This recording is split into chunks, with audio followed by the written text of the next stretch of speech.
Étendu sur 3 continents, que serait l'Empire romain sans la domination des mers? Aujourd'hui, nous allons explorer un aspect parfois méconnu mais fondamental de la puissance romaine, sa flotte navale. L'hégémonie de cette puissance s'est évidemment forgée sur la conquête de la Méditerranée. Du début de la République au crépuscule de l'Empire, la flotte romaine a joué un rôle déterminant dans les guerres, le commerce et la défense des frontières maritimes. Étant un véritable reflet des transformations politiques et militaires de l'Antiquité, comment s'est déroulée l'évolution de la flotte et des troupes navales romaines? Tout le monde à bord, c'est parti pour un voyage à travers des siècles d'ingéniosité et d'innovation maritime.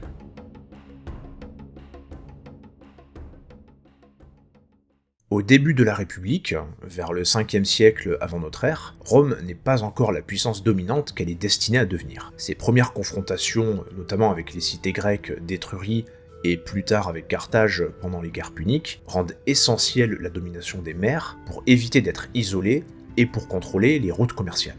Alors que leur armée terrestre est en plein essor, les Romains prennent rapidement conscience de la nécessité d'une force navale pour contrer les flottes ennemies et protéger ses intérêts commerciaux en Méditerranée. Inspirés par les Grecs, les Romains adoptent et améliorent la conception des trirèmes, un modèle très répandu à cette époque. Ces navires sont réputés légers et rapides, avec 3 rangées de rames. Ils furent principalement utilisés dans les premières batailles maritimes où la vitesse, la manœuvrabilité et la capacité de lancer des assauts via la proue étaient essentielles. La tactique de corps à corps était souvent appliquée avec en parallèle l'utilisation de balistes à bord pour lancer des projectiles. En termes d'intégration, les Romains ont fait ce qu'ils savent faire de mieux, c'est-à-dire qu'ils ont amélioré et perfectionné une technologie déjà existante. Parce que oui, même si la conception de la trirème est d'origine grecque, les Romains les ont améliorés en termes de robustesse et de capacité à supporter de longues expéditions. Malgré tout, le développement de navires plus grands et plus résistants deviendra rapidement une priorité. Outre la trirème, pour passer en revue les principaux navires qui caractérisent la flotte romaine, on peut noter la liburne.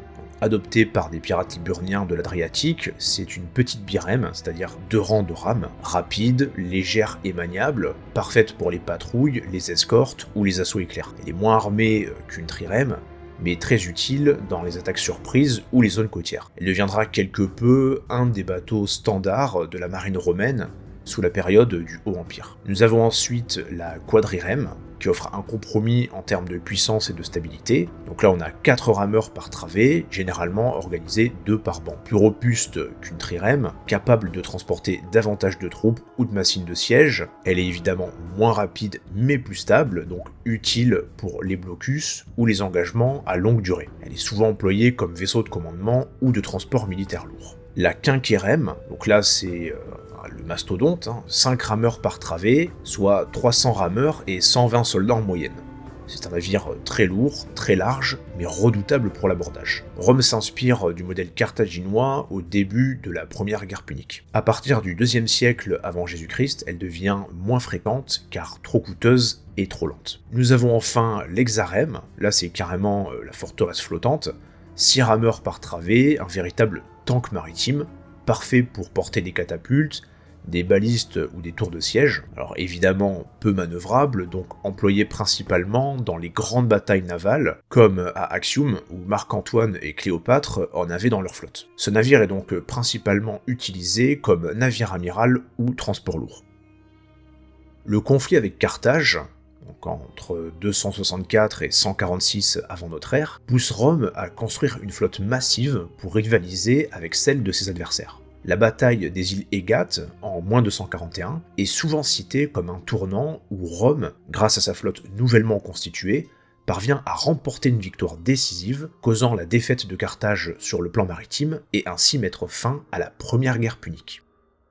En termes d'organisation et de structure hiérarchique, la marine républicaine se structure autour des classes sociales, avec des équipages composés en grande partie de citoyens volontaires, évidemment aptes à servir en mer, mais issus la plupart du temps des classes inférieures, qui voyaient dans la marine une opportunité à saisir tant celle-ci était en plein essor. Il faut préciser que sous la République, la marine n'est pas encore une institution permanente. On la lève en cas de besoin, la plupart du temps contre les pirates ou par exemple durant les guerres puniques. Les postes à responsabilité sont donc tenus par des magistrats civils ou militaires dont ce n'est pas la spécialité initiale. En termes de titres, on peut noter par exemple les Dumvri Navales, ou Dum Wiri Nawales en latin classique, ce qui signifie deux hommes pour traiter des affaires navales. Ce sont deux officiers élus par le peuple pour superviser la flotte. Étant associés au consul, leur rôle était essentiellement administratif et temporaire, avec en général assez peu d'expérience maritime personnelle. Nous avons ensuite les praefecti classis, les préfets de la flotte. Ce sont des sénateurs ou des membres de l'ordre équestre désignés pour commander une flotte ou une escadrille spécifique. Ils n'étaient pas nécessairement formés à la navigation, mais étaient entourés de conseillers expérimentés. Et nous avons enfin les magistrats militaires supérieurs, donc lors des grandes guerres, comme les guerres puniques, des consuls ou des proconsuls peuvent prendre directement la tête des opérations navales. On peut citer par exemple Caius Duilius, consul en moins 260, et célèbre pour sa victoire navale à Mylae contre Carthage. Bon, comment parler de mer et de navires de guerre sans évoquer la piraterie ? Entre le 2e et le 1er siècle avant notre ère, la piraterie est fortement présente en Méditerranée, poussée par plusieurs facteurs comme le chaos laissé par les guerres incessantes entre les royaumes hellénistiques, ou encore la croissance du commerce romain. Les pirates sont surtout basés du côté de la Cilicie, au sud de l'actuelle Turquie, et vont jusqu'à attaquer des ports italiens, couper les routes commerciales et menacer l'approvisionnement en blé de Rome. Pour l'anecdote, Jules César lui-même s'est fait kidnapper par ces pirates durant sa jeunesse. Bon, du coup, après ça, au bout d'un moment, les Romains ont dit « ça va bien ». Alors, face à cette menace, en moins 67, un tribun du peuple nommé Aulus Gabinius fait voter une loi exceptionnelle, la Lex Gaminia. Elle donne des pouvoirs extraordinaires à Gnaeus Pompeius Magnus sur toute la Méditerranée et jusqu'à 80 km à l'intérieur des terres côtières. Autant dire un mandat d'amiral impérial avant l'heure. Pour accomplir sa mission, les moyens donnés à Pompée sont les suivants. 500 navires, 120 000 soldats et rameurs, plus de 20 légats en guise d'adjoints, et la possibilité de lever des fonds et de recruter librement. Selon les sources de l'époque, il serait venu à bout des pirates en l'espace de 3 mois, pour ainsi pacifier la Méditerranée.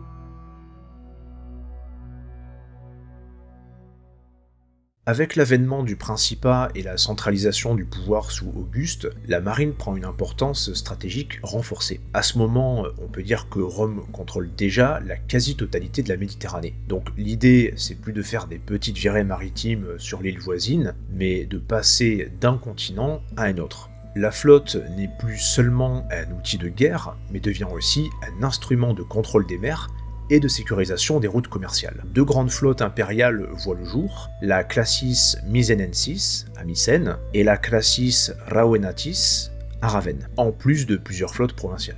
Sous l'Empire, on voit émerger des navires plus grands destinés au transport de troupes et aux opérations logistiques. L'accent est mis sur la capacité de charge et la résistance en mer. En termes d'armement lourd, les navires sont équipés de catapultes, balistes, scorpions et autres engins de siège pour soutenir des assauts contre des fortifications côtières. En parlant de catapultes justement, ces innovations techniques permettent aux Romains d'attaquer à distance tout en engageant les adversaires lors d'embarquements ou d'abordage. Du côté oriental, la marine romaine joue un rôle clé lors des campagnes contre les Parthes ou lors des révoltes dans les provinces côtières. Les opérations navales permettent de débarquer rapidement des troupes, de surprendre l'ennemi et d'assurer le ravitaillement des garnisons. Sous le règne des empereurs comme Trajan et Hadrien, la flotte contribue à faire de la Méditerranée un espace contrôlé et sécurisé, essentiel pour le commerce et la communication de l'Empire, devenu immense. Au niveau de son organisation, l'armée maritime se professionnalise davantage. Les officiers de marine doivent à la fois être compétents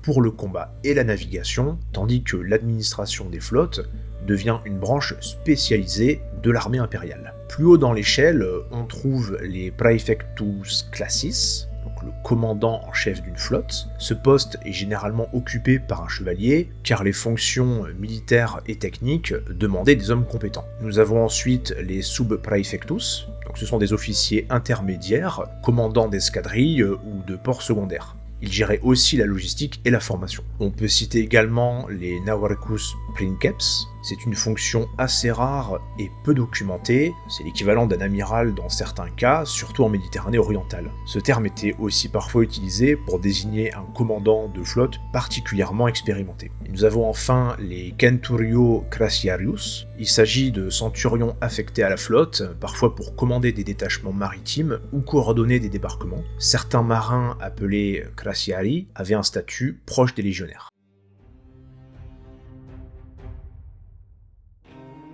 Sous la période du Bas Empire, donc à partir du IIIe siècle, l'Empire romain est confronté à de multiples menaces, invasions barbares, instabilité politique, crise économique, et tous ces joyeux événements affectent également la marine romaine. Crise oblige, les ressources allouées à la construction et l'entretien des navires diminuent, ce qui se traduit par un déclin dans la qualité et la quantité des flottes de guerre disponibles. La perte du contrôle sur certaines zones côtières permet une réapparition notable de la piraterie, qui redevient un problème de taille pour les autorités impériales. Même si la puissance maritime romaine décline, les empereurs du moment tentent de mettre en place des partenariats, notamment avec des puissances locales ou régionales, afin de combler le vide laissé par le déclin de leur flotte. Concernant les évolutions hiérarchiques, on peut nommer les comes rei militaris ou comes maritimi tractus. Ce sont des officiers supérieurs impériaux chargés de surveiller les côtes et d'organiser des flottes de guerre dans des zones sensibles. De leur côté, les navires aussi évoluent. Que ce soit sur le fond ou sur la forme, la tendance est à la réduction de la taille des navires de guerre, afin de les rendre plus maniables pour la défense des côtes. Des expérimentations dans la construction navale sont mises en œuvre pour essayer de maximiser la résistance malgré des ressources financières plus limitées. Par exemple, on privilégie les bois plus communs et locaux comme le pin ou le sapin, moins nobles que le cèdre ou le chêne utilisés précédemment. Le coût du bronze devient problématique à cette période, du coup les clous en bronze sont remplacés par des clous en fer qui sont moins résistants à la corrosion mais plus accessibles. Sur la forme, moins de décoration métallique, priorité à la fonction et l'utilité avant le reste. En somme, le recyclage de matériaux est évidemment privilégié pour réduire les coûts de production. En termes de stratégie défensive, la marine romaine se concentre davantage sur la défense des ports et des côtes pour soutenir la sécurité des échanges commerciaux et la protection des frontières maritimes, plutôt que sur des offensives à grande échelle comme dans le passé. En bref, la marine romaine est un véritable voyage à travers l'histoire. De ses débuts inspirés des Grecs et ses victoires éclatantes contre Carthage, à son âge d'or sous le Haut Empire et enfin à sa phase de survie stratégique lors des crises qui ont suivi, Rome a su prouver qu'elle pouvait non seulement battre ses ennemis sur terre, mais aussi dompter la mer et perfectionner les techniques de navigation et de combat. Malgré son évolution complexe et ses périodes de déclin, on peut dire que la marine romaine a grandement contribué à la pérennité et à l'expansion d'un empire dont l'influence sur l'histoire est incommensurable. En tout cas, merci d'avoir suivi cette exploration de l'évolution de la marine romaine. Si ce sujet vous a plu, n'hésitez pas à liker, commenter et vous abonner pour soutenir la chaîne. À bientôt!